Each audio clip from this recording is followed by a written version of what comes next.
सबको मसीह में जय मसीह की। मैं विश्वास करता हूँ आप सब अच्छे हैं और भले चंगे हैं। और मैं धन्यवाद देना चाहूँगा परमेश्वर का कि परमेश्वर ने मुझे एक और मौका दिया कि मैं वचन से आपसे कुछ बात कर पाऊँ। और मैं धन्यवाद देना चाहूँगा पास्टर इवांस फ्रांसिस का कि उन्होंने मुझे ये मौका दिया। और मैं धन्यवाद देना चाहूँगा आप सभी लोगों का कि आप सभी लोग समय निकाल के आ जाए। और मैं विश्वास करता हूँ कि आज के इस वचन से परमेश्वर आपसे बात करेगा।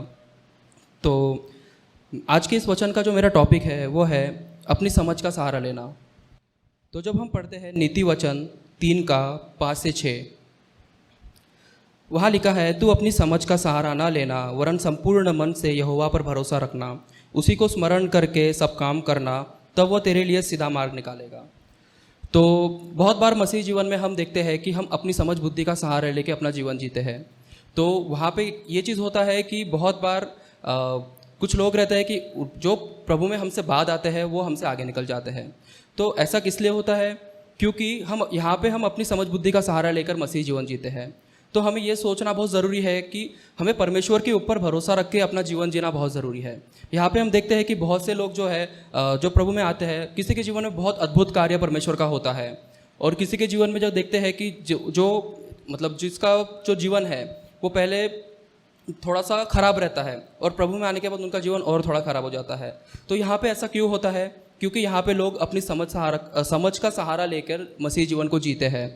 तो हम मसीही को अपनी समझ का सहारा लेकर जीना नहीं चाहिए और परमेश्वर के ऊपर भरोसा करके चलना बहुत ज़रूरी है। तो आज हम इसी चीज़ को देखेंगे। तो जब हम देखते हैं यहाँ पे लूका 15, वहाँ पे हम देखते हैं कि उड़ाऊ पुत्र का दृष्टांत। तो वहाँ पे लिखा है 11वें वचन में, फिर उसने कहा, किसी मनुष्य के 2 पुत्र थे। जिस प्रकार ये इस मनुष्य के 2 पुत्र थे वैसे ही आप परमेश्वर के बेटे और बेटियां हैं। तो और यहाँ पे देखते हैं कि परमेश्वर, यहाँ पे पिता परमेश्वर को दर्शाता है। तो उनमें से छोटे ने पिता से कहा, हे पिता, संपत्ति में से जो भाग मेरा है वो मुझे दे दीजिए। उसने उसको अपनी संपत्ति बांट दी। यहाँ पे एक चीज़ देखना हमें ज़रूरी है कि पिता ने बेटे से नहीं कहा, यहाँ पे बेटा पिता से कह रहा है कि मुझे अपनी संपत्ति बांट दीजिए। तो यहाँ पे हम देखते हैं कि बहुत बार ऐसा ही हमारे जीवन में होता है कि हम अपने हिसाब से डिसाइड करते हैं कि मैं जॉब करूँगा या मैं बिज़नेस करूँगा या फिर मैं सेवकाई करूँगा। हम कभी परमेश्वर को पूछना भी ज़रूरी नहीं समझते कि परमेश्वर की क्या इच्छा है, और इसीलिए हम देखते हैं कि हमारे जीवन में बहुत सारी नाकामियाँ आती है। तो ये क्यों होता है? क्योंकि यहाँ पे हम अपनी समझ बुद्धि का सहारा लेकर जीवन को जी रहे हैं। अगर हम चाहते हैं कि हम हर इसमें अगर सक्सेस हो तो उसके लिए हमें परमेश्वर को पूछना ज़रूरी है कि परमेश्वर आपकी क्या इच्छा है। तो और एक बात देखना ज़रूरी है कि जब घर का जो हिस्सा होता है वो पिता के मरने के बाद होता है। तो यहाँ पे ये जो बेटा है वो अपने पिता से इनडायरेक्टली बोल रहा है कि काश आप मर जाते। तो आपके व्यवहार से पिता परमेश्वर को तो ऐसा नहीं लगता कि काश आप मेरे पिता परमेश्वर ना होते। तो हमें ये चीज़ जांचना बहुत ज़रूरी है। तो ऐसे ही बहुत बार जो रहता है कि हम अपने जीवन में खुद अपने हिसाब से डिसीजंस लेते हैं। तो अगर मैं अपना बताऊँ तो मैं एक इंटीरियर डिज़ाइनर हूँ। तो मेरे जीवन में ऐसा था कि ये जो डिज़ाइनिंग का जो कोर्स था वो मैंने अपने मन से किया था। यहाँ पे मुझे किसी ने फोर्स नहीं किया था और यहाँ पे मैं किसी को पूछा नहीं था, वो सिर्फ मेरे मन में आया और मैंने कर लिया। तो यहाँ पे ऐसा था कि जब मैंने इंटीरियर डिज़ाइनिंग किया तो उसके बाद में जो मैं घर के जो कॉन्ट्रैक्ट्स लेता था तो वहाँ पे ऐसा होता था कि मैं जो करता था तो मुझे उसमें इंटरेस्ट नहीं आता था। मुझे ऐसा लगता अरे क्यों कर रहा हूँ मैं ये सब। तो ऐसा था कि इतना सब उस पर पैसा जो वेस्ट हो गया, तो मेरा ऐसा था कि अभी इतना पैसा तो वेस्ट हो गया ना, अभी बस करना है, अब कुछ भी करना है पर करना है। तो मैं वो करता था। तो बहुत टाइम तक मैं किया। फिर उसके बाद में मुझे जब वो उसमें इंटरेस्ट नहीं आता था, मुझे वो बोर लगता था। फिर उसके बाद में मैं जब फिर थोड़े दिन तक फिर मैं घर पे रहा। फिर घर पे जब रहा तो उसके बाद मम्मी पापा बोल रहे थे कि घर पे कब तक रहेगा, तो तू एक काम कर, तो पुलिस भर्ती का ट्राई कर ले। तो उस समय पे पुलिस भर्ती का भी आ रहा था। तो उस समय पे ऐसा हुआ कि मैं पुलिस भर्ती का करता था। तो वहाँ पे मैं सुबह 4 बजे उठ के रनिंग के लिए जाता था, प्रैक्टिस करता था। और वहाँ पे ऐसा होता था कि कोई आए या ना आए मुझे जाना है, मतलब मुझे करना है। तो यहाँ पे ऐसा है कि जब मैं जाता था तो फिर बहुत टाइम तक मैं रनिंग किया, और वहाँ पे ऐसा हुआ कि मुझे इंजरीज होती थी। तो इंजरीज होती थी तो मैं घर पे बैठता था। तो फिर मैं कभी कभी हफ्ता भर घर पे बैठता था। फिर हफ्ता भर घर पे बैठता था, उसके बाद में मैं सोचता था कि ये क्या हो रहा है। तो फिर मैं ज़बरदस्ती से और जाता था कि कब तक मैं घर पे बैठूंगा, अभी तो मेरे पास समय इतना बचा नहीं है कि मैं ये सब चीज़ें कर पाऊँ। तो मैं ज़बरदस्ती से जाता था। और जब जाता था तो फिर वो ऐसा होता था कि जो इंजरीज़ है वो और बढ़ती थी, और महीना महीना मैं घर पे रहता था। तो वहाँ पे ऐसा था कि मैं परमेश्वर से पूछता था कि परमेश्वर ऐसा मेरे साथ ही क्यों। तो वहाँ पे परमेश्वर ने मुझे बोला कि मैंने तुझे किसी और कार्य के लिए चुना है, और तू जो हमेशा करते आ रहा है, तूने मुझे इसके बारे में ना कभी पूछा, और ना तूने किसी का मतलब मुझे कभी इसके बारे में तूने पूछा नहीं। तो मेरी योजना जो है तेरे जीवन में कुछ और है। तो ऐसे ही हम बहुत बार खुद के डिसीजंस लेके अपने जीवन को बर्बाद करते हैं, और हमें लगता है हम सही कर रहे हैं, पर जब समय निकल जाता है उसके बाद हम समझते हैं कि नहीं, हमने जो किया वो गलत था, हमें परमेश्वर से पूछना था। तो वैसे ही हम देखते हैं 13वें वचन में, बहुत दिन न बीते थे कि छोटा पुत्र सब कुछ इकट्ठा करके दूर देश को चला गया और वहाँ कुकर्म में अपनी संपत्ति उड़ा दी। बहुत दिन ना बीते थे, इसका मतलब यह है कि बहुत दिन तक वो बेटा जो है अपने पिता के साथ रहा, उठा बैठा, खाया पिया, और जो कुछ उसको मिला वो सब बेच के वो जाके उसने उड़ा दिया। तो यहाँ पे ऐसा है कि यहाँ पे बेटे का कमाया हुआ कुछ नहीं था, पिता ने उसको कमा के दिया था, तो उसको सब इजीली मिल गया था, इसलिए उसका कदर नहीं था। तो यहाँ पे ऐसा है कि देखते हैं कि पिता ने उसको नहीं रोका, क्योंकि हमारा जो परमेश्वर है हमें फ्री विल देता है, हमें खुद को है कि हमें खुद को डिसाइड करना है ये चीज़ें। हम परमेश्वर अगर आपको बोलेगा कि परमेश्वर ने बोला है आपको कि मैंने तुझे इस कार्य के लिए चुना है, और अगर आप उस चीज़ को एक्सेप्ट नहीं करोगे या आप चीज़ को बोलोगे ठीक है ना बाद में कर लेते हैं, तो उस समय पे आप परमेश्वर के कार्यों को अपने जीवन में नहीं देखोगे। तो वैसे ही हम देखते हैं कि परमेश्वर को पूछ के हर एक चीज़ करना बहुत ज़रूरी है। परमेश्वर आपके पीछे नहीं आएगा, परमेश्वर के पास बहुत सारे ऑप्शंस हैं, आप नहीं तो कोई और। तो यहाँ पे हम देखते हैं कि अगर आप इमेजिन करेंगे कि आपका बेटा या बेटी अगर ऐसा करे, जो आपने अपने जीवन भर जो कमाई की वो उठा के अगर आपने बेटे या बेटी को दे दिया और उसने वो सब चीज़ें गलत कामों में उड़ा दिया, तो आपको कैसा फील होगा। तो वैसे ही हमें सोचना है कि हमारे इस व्यवहार से परमेश्वर को तो ऐसा फील नहीं होता। तो यहाँ पे हम जब देखते हैं 14वें वचन में, जब वह सब कुछ खर्च कर चुका था तो उस देश में बड़ा अकाल पड़ा और वह कंगाल हो गया, इसलिए वह उस देश के निवासियों में से एक के यहाँ जा पड़ा। उसने उसको अपने खेत में सूअर चराने के लिए भेजा, और वह चाहता था कि उन फलियों को जिन्हें सूअर खाते हैं अपना पेट भरे। उसे कोई कुछ नहीं देता था। तो जब वह सब कुछ खर्च कर चुका था तो उस देश में बड़ा अकाल पड़ा। तो पहली चीज़ हम इस वचन से जो सीखते हैं वो है कि आपके दोस्त और रिश्तेदार तब तक ही आपके साथ है जब तक आपके पास पैसा है, या आपके पास ऐसा कुछ है जो आप उनको प्रोवाइड कर सकते हो। अगर आपके पास ये सब चीज़ें नहीं है तो आपके साथ कोई खड़ा नहीं रहेगा सिवाय परमेश्वर के। तो यहाँ पे दूसरी चीज़ हम सीखते हैं कि प्रॉब्लम्स जो है बता के नहीं आते। तो यहाँ पे ऐसा था कि इस बेटे के पास बहुत कुछ था, उसके पिता ने उसको बहुत कुछ दिया था, पर ऐसा था कि उसको उसकी कदर नहीं थी, और वो चाहता तो उस चीज़ को संभाल के रखता था या उसको सेव करके रखता था। तो ऐसे ही बहुत बार हम अपने जीवन में क्या यही करते हैं कि हमको जो देते हैं परमेश्वर, हम उस चीज़ को वेस्ट कर देते हैं। तो फिर जब परिस्थिति जब आती है तो हम फिर देखते हैं, हम पूछते हैं कि अरे यार मेरे साथ ही ऐसा क्यों। तो जब ऐसा है कि हम जब देखते हैं कि बहुत बार यही हमारे जीवन में भी होता है। अभी मैं अगर अपना बताऊँ तो मेरा ऐसा है कि जो चीज़ें मेरे पास थी मुझे और लेना था। अगर मैं बताऊँ तो जैसे मेरे पास परमेश्वर ने हमें बहुत कुछ दिया था, पर मेरा ऐसा था कि अगर मेरे पास शूज़ है, अगर 2000 के शूज़ है तो मुझे 4000 के चाहिए, अगर 4000 के शूज़ है तो मुझे 8000 के शूज़ चाहिए। तो ये नहीं। और उसके बाद में ऐसा था कि अभी गाड़ी है, अच्छी है, चल रही है, तो अभी न्यू गाड़ी चाहिए। और मोबाइल है, 30,000 का मोबाइल है, तो अगले बार 80,000 का मोबाइल चाहिए। तो ये था। तो ऐसे ही बहुत बार हम देखते हैं कि हमारे जीवन में यही होता है कि जब परमेश्वर हमें देता है और हमें उसकी कदर नहीं रहती तो हम ऐसे ही उड़ा देते हैं। अब मेरे पिता जो थे वो दिन रात मेहनत करके कमाते थे, पर मुझे उसका कदर नहीं था उस समय पे। तो पिता ने मुझे इतना कुछ दिया पर मैंने उसको उड़ा दिया।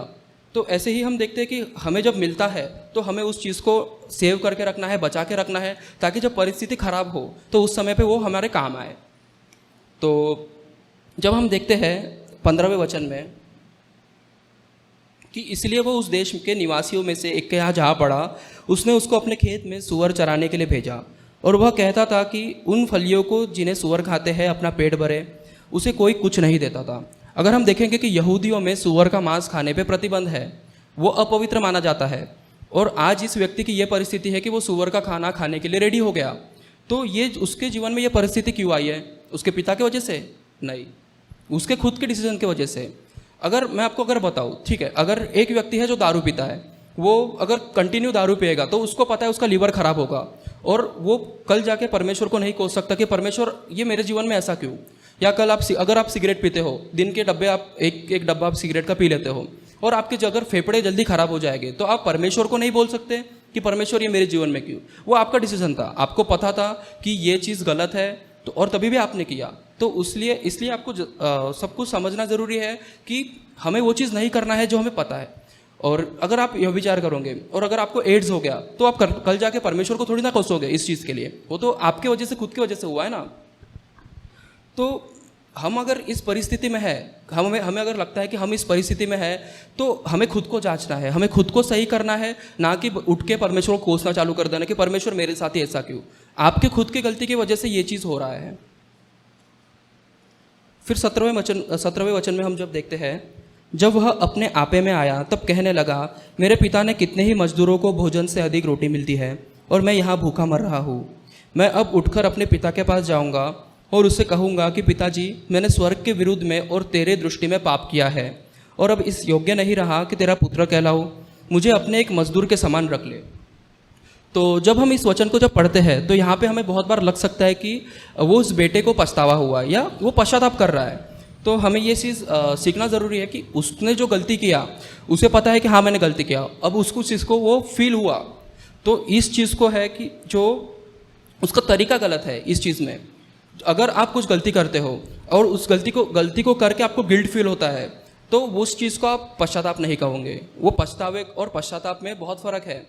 अगर आप अपने जीवन में कोई गलती करते हो और आप उस चीज़ का परमेश्वर के माफ़ी मांगते हो कि परमेश्वर मैंने ये चीज़ गलत किया है और मुझे माफ़ कर दे और अगली बार से मैं ये चीज़ नहीं करूँगा, और आप उस चीज़ को लेके चलते हो कि नहीं तो नहीं, उस चीज़ को कहेंगे कि पश्चाताप। तो यहाँ पे हम देखेंगे कि जब यहाँ पे जब इस बेटे को हम देखते हैं, तो यहाँ पे उसको अपना गलती फील हुआ, पर उसका जो ये था, मतलब उसका जो तरीका था वो गलत था। उसमें अभी भी एटीट्यूड और ईगो था। तो वो इनडायरेक्टली ये कह रहा था कि मैं अब कमा के पिता को वापस कर दूंगा पैसे। तो ऐसा है कि जब हम देखते हैं कि जब मसीही जीवन है, मसीही जीवन में एटीट्यूड और ईगो का कोई मतलब नहीं है।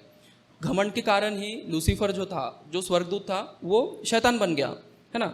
तो ऐसे ही हम अपने जीवन में क्या करते हैं कि बहुत बार हमें पता है कि हाँ ये चीज़ गलत है या हमने पाप किया है, तो हम परमेश्वर को बोलते हैं कि हाँ परमेश्वर, मैंने पाप किया है, मुझे माफ़ कर दे। या बहुत बार हम ऐसा करते हैं कि हम परमेश्वर को माफ़ी भी ऐसा मांगते हैं कि परमेश्वर अगर मैंने पाप किया होगा तो मुझे माफ़ कर दे। मतलब तरीका गलत है। आपने पाप किया है, क्योंकि अगर हम पापी ना होते तो प्रभु यीशु मसीह नहीं आए होते, या फिर पिता परमेश्वर ने अपने इकलौते पुत्र को हमारे लिए नहीं भेजा होता। क्योंकि हम पापी है, इसलिए प्रभु यीशु मसीह हमारे जीवन में आए। तो हमें ये चीज़ समझना बहुत ज़रूरी है। हर एक चीज़ का प्रॉपर तरीके से माफ़ी मांगना ज़रूरी है कि हाँ मैंने पाप किया है, किया होगा वो अलग। तो जब हम देखते हैं 20वें वचन में, तब वह उठकर अपने पिता के पास चला। वह अभी दूर ही था कि उसके पिता ने उसको देखकर तरस खाया और दौड़कर उसे गले लगा लिया। तो यहाँ पे हम देखते हैं कि जो बेटा था उसने डिसाइड किया और उस पर अमल किया, है ना, कि उसने बोला कि मैं अभी पिता के पास जाऊँगा। अब बहुत बार ऐसा होता है कि अब उसके दिमाग में बहुत सारी चीज़ें आई होंगी कि मैंने तो इतना गलत किया, अपने पिता का सब कुछ जो पिता ने मुझे दिया उससे सबको उड़ा दिया, और अब मैं कैसे मुंह दिखाऊंगा, मेरे पिता के नाम पे, मेरे फैमिली पे कितना बदनामी हो गया, तो अभी मैं पिता को कैसे मुंह दिखाऊंगा। पर वो सब नहीं सोचता। वो क्या करता है कि सीधा उठ के जाता है वहाँ पे। वो किसी भविष्यवक्ता को नहीं पूछता या चिट्ठी निकाल के नहीं देखता या अकड़ बकड़ करके भी नहीं देखता कि जो आ जाए तो उसके हिसाब से मैं करूँ। वो डिसीजन लेता है और वो करता है उस चीज़ को। तो यहाँ पे और देखता है, क्या पाता है कि उसका पिता जो है उसका इंतज़ार कर रहा है ना। तो वैसे ही हमारा पिता भी हमारा इंतज़ार कर रहा है। बहुत बार हमें भी लगता है कि हमने ये पाप किया, अरे ये पाप तो बहुत बड़ा पाप है, और अभी इस चीज़ का है कि अब मैं पिता को कैसे मुंह दिखाऊंगा या परमेश्वर को कैसे मुंह दिखाऊंगा। तो ये हमें चीज़ जानना है कि अगर वो पाप करके आपको पछतावा है, तो उस चीज़ का प्रॉपर तरीके से परमेश्वर को माफ़ी मांगना ज़रूरी है। उस चीज़ का अगर प्रॉपर तरीके से आप परमेश्वर से माफ़ी मांगोगे तो परमेश्वर आपको एक्सेप्ट करेगा। तो यहाँ पे हम देखते हैं कि जब आप तो हम देखते हैं कि जब पिता का जो इसने यहाँ पे जो है, जो पिता का जो प्रेम देखा, तो वहाँ पे वो चीज़ नहीं बोल पाया कि मैं कमा के वापस कर दूंगा। तो यहाँ पे ऐसा है कि जब हम परमेश्वर की तरफ एक कदम उठाते हैं तो परमेश्वर 99 कदम हमारी तरफ उठाता है। तो हमें ये चीज़ बहुत ज़रूरी है कि हमें एक कदम तो परमेश्वर की तरफ उठाना ज़रूरी है। फिर हम देखते हैं 22वें वचन में,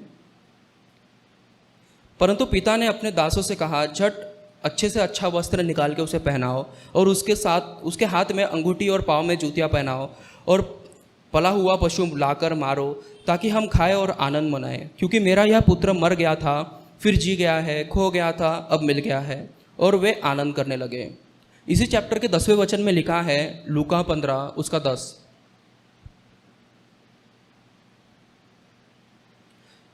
मैं तुमसे सच कहता हूँ कि इसी रीति से एक मन फिराने वाले पापी के विषय में परमेश्वर के स्वर्गदूत के सामने आनंद होता है। तो यहाँ पे हम देखते हैं कि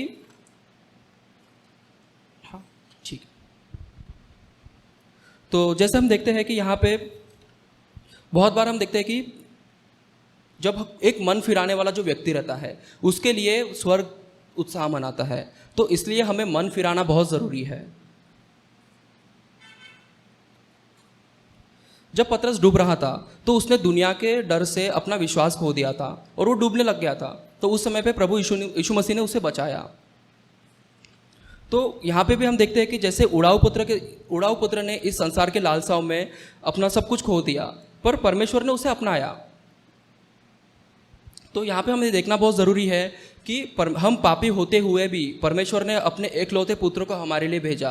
तो हमें बहुत ज़रूरी है कि हम सही रूप से अपना जीवन जिए या पवित्र रीति से अपना जीवन जिए, क्योंकि परमेश्वर ने एकलौते पुत्र को आपके लिए भेजा है और हमें अपना जीवन ऐसा जीना है कि वो जीवन परमेश्वर के ग्रहण योग्य होने पाए।